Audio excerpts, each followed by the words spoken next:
بے فکر ہونا چاہیے، فکر مندی کی ضرورت نہیں ہے. یہ قرآن کریم اترے گا تو اس کا جمع کروانا اور اس کا پڑھوانا اللہ کی ذمہ داری ہے.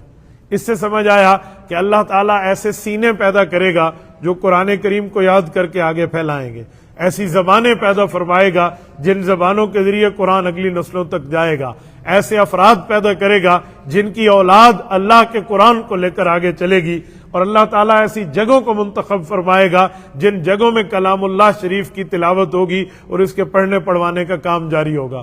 آج یہ جو بچے اور بچیاں پڑھ رہی ہیں اور ان نے قرآن کریم پورا کیا ہے، دراصل یہ اللہ تعالیٰ کے اس وعدے کی تکمیلی شکل ہے کہ جو اللہ نے حضور علیہ الصلوۃ والسلام سے وعدہ کیا تھا. ہمارے نبی پاک صلی اللہ علیہ وسلم کے دل میں جب یہ خواہش پیدا ہوئی کہ کلام اللہ جو پڑھا گیا ہے اس کو اگلی نسلوں تک پہنچایا جائے، تو اللہ نے وعدہ فرمایا کہ ہم افراد دیں گے. اب جن بچوں نے قرآن پڑھا ہے، یہ اتفاق نہیں ہے کہ بس ایسے راہ جاتے ہوئے ان کے باپ کے دل میں خیال آیا اور انہوں نے بچوں کو یہاں بھیج دیا اور انہوں نے قرآن کریم قاری صاحب نے پڑھا دیا. ایسے نہیں ہے، اس کے لیے پوری ترتیب ہے. اس کے لیے 1400 سال پہلے ہمارے نبی پاک علیہ الصلوۃ والسلام سے اللہ تعالیٰ نے وعدہ فرما دیا تھا کہ ایسے افراد کا انتخاب ہوگا اور وہ اگلی نسلوں تک قرآن پہنچائیں گے. تو ان بچوں کے ماں باپ کے دل میں جو خیال آیا وہ ایسے اتفاق سے نہیں، اللہ کے حکم سے آیا. پھر ان کے ماں باپ نے انہیں یہاں بھیجا اور جن قراء نے، جن اساتذہ نے انہیں پڑھایا یا جن معاونین کا مال استعمال ہوا. میں چھوٹی سی مثال دوں، گرمیوں میں پنکھا چلا، سردیوں میں ہیٹر رہا، گیزر کا گرم پانی رہا. یہ سردی اور گرمی کی ضروریات جس صاحب خیر کے مال سے پوری ہوئی، یہ سارے کے سارے اللہ کے اس وعدے کی تکمیل کا ذریعہ بن رہے ہیں. یہ کوئی عام بات نہیں ہے، یہ ایک چیز طے شدہ ہے. میرے ساتھیوں، قرآن کریم کا وہی وعدہ جو اللہ جل شانہ نے حضور اقدس صلی اللہ علیہ وسلم سے کیا ہے، آج ان مدرسوں کی شکل میں ہے اور ان مدارس کی شکل میں ہے، ان مکاتب کی شکل میں ہے. میں ایک بات آپ کو عرض کروں، یہ میرے LLB والے سال کی بات ہے. میں نے BA کے بعد LLB میں داخلہ لیا تو ہمارے ایک وکیل دوست تھے، انہوں نے مجھے کہا کہ تسا مولویوں کو میرا ایک سوال ہے، میں بڑے بڑے مولویوں تو پوچھیا لیکن کہ مولوی میں کو جواب نہیں دیتا. میں نے کہا جی آپ پوچھیں. کہتے جی میرا سوال ہے، قرآن کریم کی آپ آیت ہمیں سناتے ہیں کہ اللہ نے فرمایا انا نحن نزلنا الذکر وانا لہ لحافظون، کہ یہ کلام ہم نے نازل کیا ہے اور اس کلام کی حفاظت بھی اللہ فرماتے ہیں ہم کریں گے. تو کہا جب اللہ قرآن کی حفاظت کرے گا پھر قاریوں کو مدرسے میں کیوں بٹھاتے ہو؟ یہ قراء بیٹھ کے مدرسے میں کیوں پڑھاتے ہیں؟ یہ طالب علموں کو صبح اٹھا کر شام تک ایک ایک جگہ رٹا اور یہ اور وہ، یہ ساری ترتیبیں آپ کی چل رہی ہیں. تو جب اللہ نے ذمہ داری لی ہے اللہ خود قرآن کی حفاظت کرے گا. ہمیں تو اس میں محنت کرنے کی ضرورت نہیں ہوگی. بلکہ اس نے ایک جملہ بڑھ کے کہا، اجی مولویوں مدرسہ نہیں پیٹرول پمپ کھولا ہے، یہ تو ان کا پیٹرول پمپ ہے، یہ تو آمد کا ذریعہ ہے، یہ پیسے لانے کا معاملہ ہے، اسی وجہ سے تو یہ مدرسہ چلاتے ہیں. میں نے انہیں ایک جواب دیا تھا، میں آپ کو بھی وہ جواب عرض کرتا ہوں. میں نے انہیں کہا کہ قرآن کریم کی یہ آیت تو آپ کو یاد ہے کہ اللہ تعالیٰ نے ذمہ داری لی ہے قرآن کی حفاظت کی، یہ آپ کو یاد ہے، اسی لیے آپ کہتے ہو علماء مدرسے میں یہ کام نہ کریں، بس اللہ ہی چلائے گا. میرا سوال ہے، قرآن کریم کی ایک آیت اور بھی ہے جس میں اللہ تعالیٰ نے ذمہ داری کی بات فرمائی ہے. کہتے ہیں وہ کیا؟ میں نے کہا اللہ فرماتے ہیں لا تقتلوا اولادکم خشیۃ املاق نحن نرزقهم وایاکم، فرمایا ہم تمہیں رزق دیں گے، تمہارے بچوں کو بھی تمہیں بھی. اللہ نے رزق کی ذمہ داری بھی لی ہے. قرآن میں اللہ فرماتے ہیں ان اللہ هو الرزاق ذو القوۃ المتین، کہ اللہ تعالیٰ رزق دینے والا ہے. قرآن پاک میں رب نے فرمایا واللہ خیر الرازقین، اللہ بہترین رزق دینے والا ہے. تو میں نے کہا جب رزق کی ذمہ داری اللہ کے ہاتھ میں ہے یہ بات آپ کو یاد کیوں نہیں ہے؟ کہتے ہیں ہم تو مانتے ہیں رزق کی ذمہ داری بھی اللہ کے پاس میں ہے. میں نے کہا جب رزق کی ذمہ داری اللہ کے ہاتھ میں ہے تو پھر یہ آپ بازاروں میں جاؤ، لوگوں کو کہو دکانیں بند کریں. کیوں دکانیں کھولی ہوئی ہیں؟ جو جاب پہ جا رہے ہیں آفس میں تنخواہوں کے لیے ان کی نوکریاں ختم کرا دیں. یہ جو جا رہے ہیں مارکیٹوں میں تجارت کریں ان کی تجارتیں بند کروائیں. بزنس کلوز، دکانیں بند، تجارت بند، منڈیاں بند، پلازے بند، مارکیٹس کے تالے لگ جائیں. کہنا اللہ نے ذمہ داری لی ہے اللہ ہی دے گا. وہ وکیل صاحب مجھے کہتے ہیں مولوی صاحب اللہ چھت پھاڑ کے دے گا. میں نے کہا یہ اللہ کا کام ہے، جیسے دے، چھت پھاڑ کے دے، چھت کے بغیر دے، آپ کو دروازے سے دے، کسی کا سے، یہ اللہ کا کام ہے، اس پہ آپ پریشان نہ ہو. آپ کو یہ کام نہیں کرنا چاہیے. مجھے کہتے ہیں واہ اللہ نے یہ بھی تو قرآن میں کہا ہے کہ افلا تعقلون افلا یتدبرون، تم عقل سے سوچو، عقل سے سمجھو، غور و فکر کرو. تو ہم نے غور و فکر کیا ہے، ہم کاروبار کریں گے، اللہ کی ذمہ داری پوری ہوگی، ہمیں رزق حلال ملے گا. میں نے کہا یہاں تو آپ نے تعویل کر لی، اپنے لیے تو آپ نے جواب ڈھونڈ لیا، یہ آپ نہیں کہہ سکتے تھے کہ حفاظت قرآن کی ذمہ داری بھی اللہ نے لی ہے، اور اللہ تعالیٰ ان معصوموں کے ذریعے، ان قراء کے ذریعے، ان معاونین کے ذریعے اس مدرسے کو چلا کر ذمہ داری پوری کر رہے ہیں۔ یہ لگاہل آپ نے ڈھیڑتے آوے تو بندے کو سب سے سمجھ آندی ہے، اور بات اللہ کے رسول اور قرآن اور دین کی ہو تو اس وقت بندے کو تعویلیں نظر آ جاتی ہیں۔ میرے دوستو آج یہی حال ہے۔ یہ علماء یہاں بیٹھے ہیں، یہ صرف اس وجہ سے بیٹھے ہیں کہ ان کے دل میں اللہ رب العزت کے اس وعدے کی تڑپ ہے کہ جو اللہ نے وعدہ ہمارے نبی پاک سے کیا تھا کہ ہم اگلی نسلوں تک قرآن پہنچائیں گے، تو اس میں اللہ ہماری صلاحیتیں لگا دے، ہماری اولاد لگا دے، ہمارا کام لگا دے۔ صرف یہی ایک وجہ ہے، اس کے علاوہ اور کوئی وجہ نہیں ہے، ورنہ دنیا کمانے کے تو 100 راستے ہیں۔ دنیا صرف دین کی وجہ سے کمائی جاتی ہے، دنیا کمانے کے تو 100 راستے اور بھی کھلے ہیں۔ مزدوری میں شاید ایک مزدور ایک دن کا اتنا زیادہ کما لیتا ہے جتنا ایک قاری کو روز کی تنخواہ اس حساب سے نہیں مل پاتی۔ آپ کیسے کہتے ہیں دنیا کمانے کا ذریعہ ہے؟ مولوی کو کم لینا دا عقل چہتا کم نہیں کرے گا بھائی، ان کا عقل بھی کام کرتے ہیں، لیکن ان کو ایمان کی وجہ بھی ہے، ان کے سامنے دین کی وجہ بھی ہے، ان کے سامنے رسول اللہ صلی اللہ علیہ وسلم کی محنت بھی ہے، اسی وجہ سے یہ کام چل رہا ہے۔ اور میں مبارکباد دیتا ہوں ان بچوں کو جنہوں نے پڑھا ہے، ان کے والدین کو جنہوں نے پڑھوایا ہے، ان کے اساتذہ کو جنہوں نے پڑھایا ہے، اور ان معاونین کو جن کے اموال یہاں خرچ ہوئے ہیں۔ پڑھانا بھی بابرکت، پڑھوانا بھی بابرکت، مال لگانا بھی بابرکت، اور اولاد کو بھیجنا بھی بابرکت۔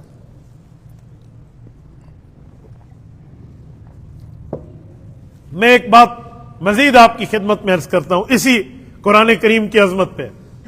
میرے دوستو، قرآن کریم اللہ کی وہ کتاب ہے جس کو جب پڑھیں، جتنی دفعہ پڑھیں، جس وقت پڑھیں، کبھی بھی آپ کی زبان یوں نہیں کہے گی کہ میں پڑھ پڑھ کے تھک گیا ہوں، اکتا گیا ہوں، مجھے مزہ نہیں آ رہا۔ قرآن نماز میں پڑھو الگ مزہ ہے، قرآن تلاوت کرتے ہوئے پڑھو الگ مزہ ہے، قرآن منزل سناتے ہوئے پڑھو الگ مزہ ہے، قرآن ترجمہ و تفسیر میں پڑھو الگ چاشنی ہے، اور قرآن کریم سے استدلال کریں یہ الگ چاشنی ہے۔ یہ اللہ کا کلام واحد کتاب ہے جس کتاب کو جب بھی پڑھیں، جہاں بھی پڑھیں، اللہ رب العزت فائدہ دیتے ہیں۔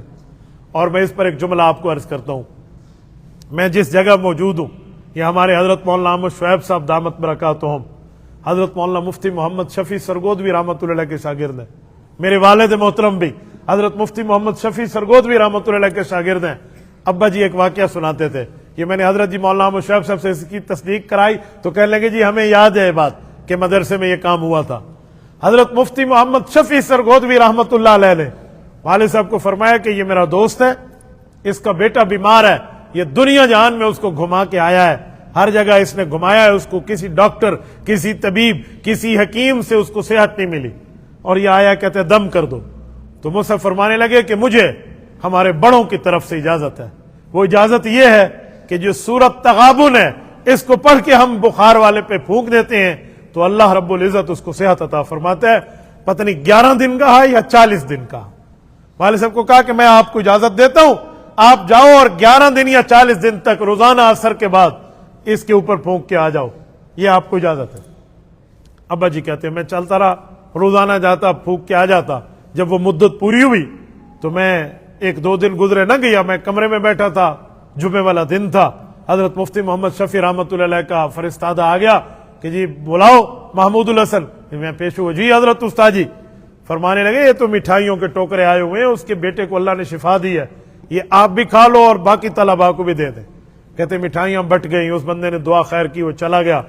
تو ان کے جانے کے بعد حضرت مفتی شفیع صاحب نے ابا جی کو فرمایا محمود بیٹا اللہ آپ کو خوش رکھے، دیکھا سورت تغابن کی برکت، آپ پڑھ کے پھونکتے رہے اور یہ ہمیں ہمارے بڑوں نے اجازت دی تھی، اس کو صحت مل گئی۔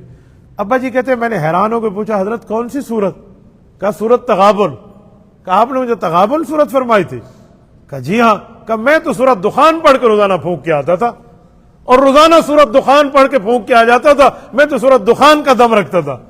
تو مفتی شفیع سے فرمانے لگے گڑ کو جہاں سے بھی کھاؤ نا وہ میٹھا ہی ہوتا ہے، جہاں سے بھی کھائے وہ میٹھا ہی ہوتا ہے۔ کہا اللہ کا کلام ہے، اس کو جس جگہ سے پڑھیں اس کی اپنی برکت ہے۔ یہ ہمارے والد صاحب کا آنکھوں دیکھا واقعہ، یہ میں آپ کو عرض کر رہا ہوں۔ تو یہ اللہ کا کلام ہے بھائیو، اس کلام میں تاثیر ہے۔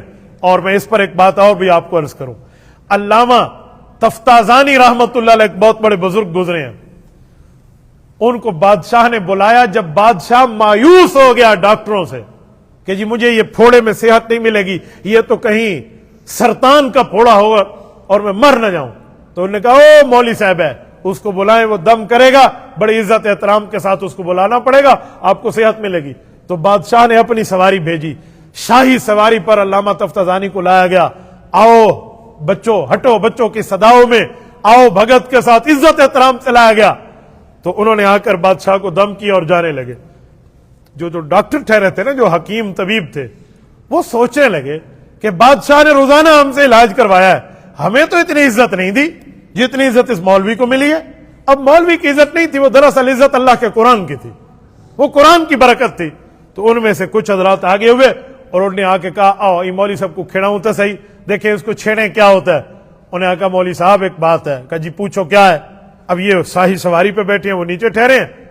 کہا آپ نے کوئی مرہم تو نہیں لگائی, آپ نے کوئی پٹی تو نہیں لگائی, آپ نے اس پھوڑے پہ کوئی دوا تو نہیں لگائی, کوئی دوا دارو نہیں کیا, 2 لفظ پڑے اور آپ کو تو ہیرے کے بادشاہوں نے بوریاں بند کے دے دی ہیں, اتنا زیادہ آپ کو ملا ہے, واہ بھائی واہ, کوئی چیز لگاتے, یہ تو دھوکہ بنا. یعنی اس طرح کی کچھ باتیں کی. تو علامہ تفتزانی کو غصہ آیا, انہوں نے فرمایا زبان درازی نہیں کرو, بکواس بند کرو, ہٹو میرے آگے سے.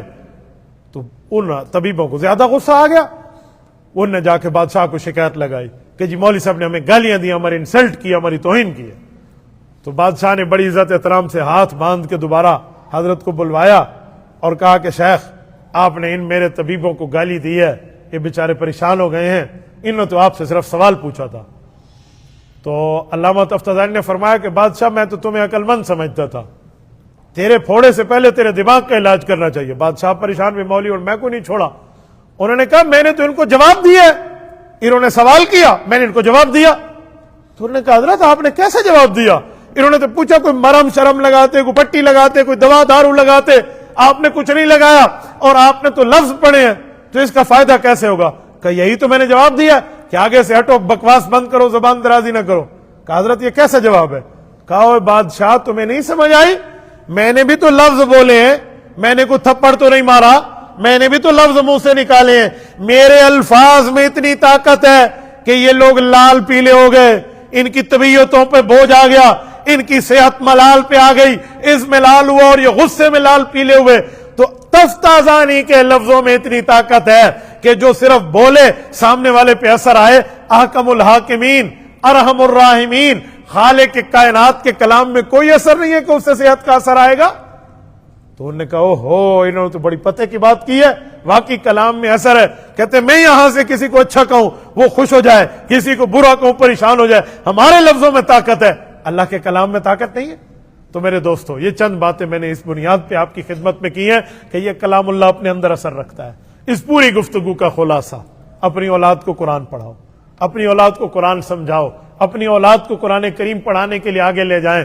میرے دوستو یہ جو معصوم بیٹھے ہیں ان کے ماں باپ کو میں کہوں گا صرف قرآن پڑھنے تک نہ رکھیں, بلکہ حفظ کے ساتھ ساتھ ان کو آگے جا کر عالم بھی بنوائیں, فاضل بھی بنوائیں, یہ دین کے مفتی اور محدث و مفسر بھی بنے, تاکہ آپ کو بتا پائیں اللہ قرآن میں کیا بتاتے ہیں, نبی پاک حدیث میں کیا فرماتے ہیں. کریں گے انشاءاللہ, جتنے حضرات بیٹھے ہیں کریں گے. اپنی اولاد کو اس چیز پہ لگائیں, اس کے لیے دنیا بھی بہتر ہے, آخرت بہتر ہے. ابھی میں اکابر کی قبور پہ یہاں فاتحہ پڑھ رہا تھا. حضرت شہاب الدین احمد افندی رحمہ اللہ, وفات 1931, حضرت مولانا محمد رحمت اللہ علیہ نومبر 1962. تو میں نے وہیں سے اندازہ لگایا کہ مولانا محمد صاحب جب فوت ہوئے ہیں نومبر 1962 میں, تو مولانا حماد شہید رحمت اللہ علیہ 9 مہینے کے تھے, کیونکہ وہ مارچ 1962 میں ان کی ولادت لکھی ہوئی ہے. تو مارچ 1962 میں مولانا حماد 9 مہینے کے, وہ اس وقت پیدا ہوئے تو نومبر میں 9 ماہ کے تھے. تو دادے نے تو 9 ماہ کے اپنے پوتے کو اٹھایا ہوگا, تو اللہ رب العزت نے ان کو سعادت دی, اتنے بڑے بزرگوں کی اولاد, پھر ان کی اولاد, پھر حضرت مولانا مفتی عبدالقدوس صاحب کی اولاد مولانا حماد صاحب, اور مولانا حماد کے بعد آپ کے سامنے عبداللہ. یہ پورا ایک سلسلہ ہے, اسے سلسلہ تو ذہب کہتے ہیں. ہمیں تو ان کے اکابر کا معاملہ نظر آ رہا ہے, ان کے بڑوں کا معاملہ نظر آ رہا ہے. میں آخری بات کر کے بات ختم کرتا ہوں. 16واں پارہ پہلا صفحہ کھولو, توجہ, جملہ میرا ضائع نہ ہونے دینا. یہ اس دن یہ آیت حضرت پیر ذوالفقار احمد نقشبندی رحمت اللہ علیہ کے جنازے میں ہم تھے, تو ان کے بیٹے سیف اللہ نے بھی یہی پڑھا ہے, مولانا حافظ سیف اللہ صاحب نے یہی آیت پڑھی ہے. وہ کہنے لگے 16واں پارہ پہلا صفحہ، وقت کے 3 نبی ہیں، حضرت خضر علیہ السلام، حضرت موسیٰ علیہ السلام، حضرت یوشع بن نون علیہ السلام۔ یوشع بن نون حضرت موسیٰ علیہ السلام کے صحابی تھے، جیسے حضور پاک کے صحابی حضرت ابو بکر رضی اللہ عنہ ہے، لیکن حضور کے بعد ختم نبوت ہے، موسیٰ علیہ السلام کے بعد نبوت جاری تھی تو اللہ نے انہیں نبی بنایا تھا۔ یہ وقت کے 3 نبی ایک بستی گئے ہیں، فَأَبَوْا أَن يُضَيِّفُوهُمَا، انہوں نے ان 2 بزرگوں حضرت خضر اور حضرت موسیٰ کی مہمان نوازی سے انکار کر دیا، لیکن ان کے 2 یتیموں کی دیوار گری ہوئی ہے اور یہ مل کے تینوں 2 تعمیر کر رہے ہیں اور تیسرا ساتھ مدد کر رہا ہے، تینوں نے مل کے دیوار تعمیر کر دی۔ کیوں؟ وجہ بستی والے تو کھلانے پلانے پہ تیار نہیں ہے، اس کا جواب اللہ کا قرآن دیتے ہیں، وَكَانَ أَبُوهُمَا صَالِحًا، وَكَانَ أَبُوهُمَا صَالِحًا، کہ ان کا ابا نیک تھا، اس لیے 3 نبی اس کے یتیموں کے خزانے کی حفاظت کے لیے دیوار تعمیر کر رہے ہیں۔ علامہ آلوسی نے روح المعانی میں لکھا ہے، ہمارے شیخ و مرشد حضرت مولانا حکیم محمد اختر رحمۃ اللہ علیہ بڑا پیارا استدلال فرماتے تھے اس آیت پہ۔ حضرت فرماتے تھے، آپ کو پتہ ہے وَكَانَ أَبُوهُمَا صَالِحًا، ان کا ابا نیک تھا۔ وہ ابا کون تھا؟ کہ براہ راست والد نہیں تھا، 7ویں نمبر کا دادا تھا جو نیک تھا، اور اس کی نیکی 7 پشتوں تک چل رہی تھی۔ یہ 16واں پارہ پہلا صفحہ پڑھ رہا ہوں، یہاں تو ماشاءاللہ کافر کی ایک پوری لائن ہے۔ اللہ رب العزت ہمیں ان کا بازو بننے کی توفیق عطا فرمائے، اللہ پاک ان پڑھنے پڑھانے کو قبول فرمائے۔ جزاکم اللہ تعالی، وآخر دعوانا ان الحمد للہ رب العالمین۔